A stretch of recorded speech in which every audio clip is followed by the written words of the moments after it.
So the Starcraft 2 editor is going to be more powerful than the Warcraft 3 one. That's something we want to make sure we enable the mod community to even do more stuff. And I totally brain farted and I forgot when the next panel is, but I know that the Star 2 panel that Dustin's doing, they're going to actually show some features from the editor. So if there's any map makers in the audience, make sure that you check that out because they were going to talk a little more in depth about the editor itself. But we've kind of always taken this tact on the RTS games to have really powerful editors that are really easy to use.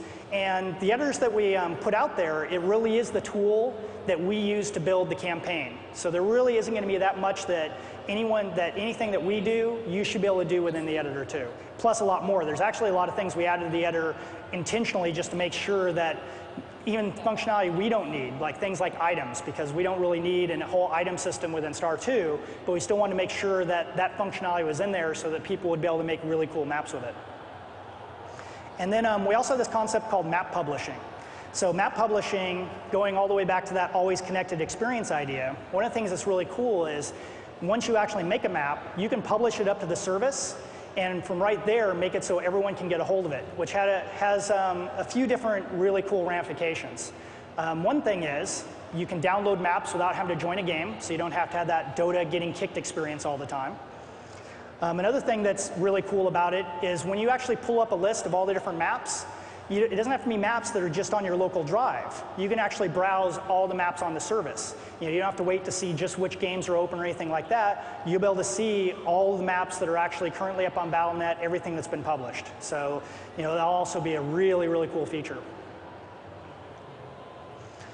And then the big thing I want to talk about is something that is a little bit further in the future. And when I say the future, what I really mean is not at the launch of Starcraft 2.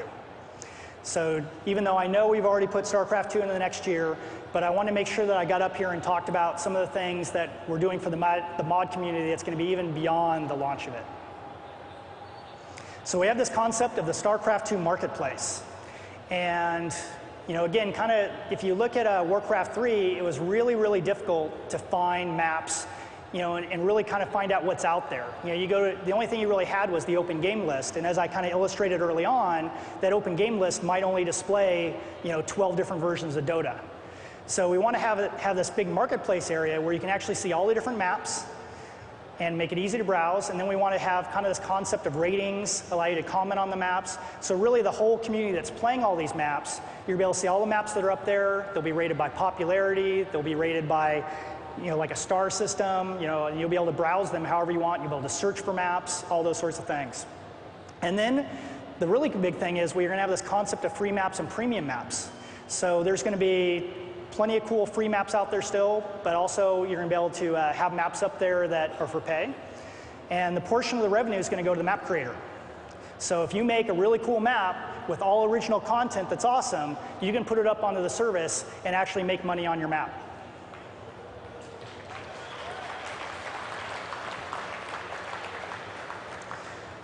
So the question might be raised, why would we want to do something like this?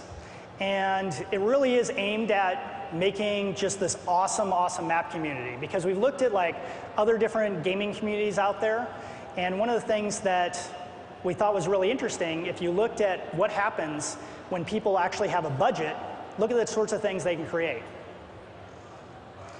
Because if you look at something like Warcraft 3, all the mods were really cool, but almost all of them were really just using assets that we had already created. Because no one can go out there and hire a bunch of artists and programmers to do all new assets because you're just doing that for free. But imagine again what could happen if you could hire like a small dev team and do basically a game using Starcraft 2 almost like your engine. And then we really feel like it's going to create a much, much larger selection of content for players.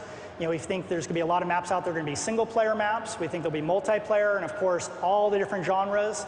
If you think about like genres that we all take for granted, things like RPG maps, hero arenas, tower defense, those are genres that didn't exist really before. Well, obviously RPGs did, but the tower defense maps came out of the Warcraft 3 community. Now you see tower defense on the PlayStation Store, and you see like things like Plants vs. Zombies that are coming out, and all that really had its origin point within the Warcraft 3 community. So we're really hoping to see that what new genres are going to be created within Starcraft 2, especially when people actually can have a budget to do it with. And again, we really feel like it'll add greatly to the longevity of the game and to the service itself. If we do our jobs and give you a fantastic editor, then all the map creators will be able to do their jobs and really keep this community going for the next 10, 20 years. I don't know how long.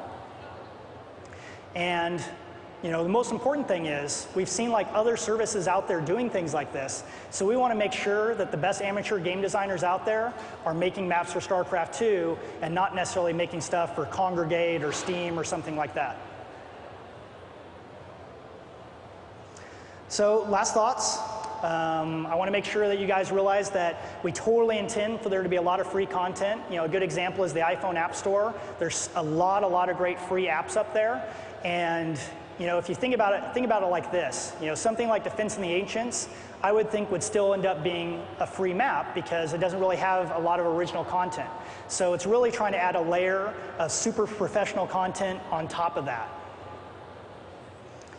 And really popular maps, things that really rise to the top, we'll be able to identify those from the Blizzard standpoint, and then we could add things like automated matchmaking or achievements to them.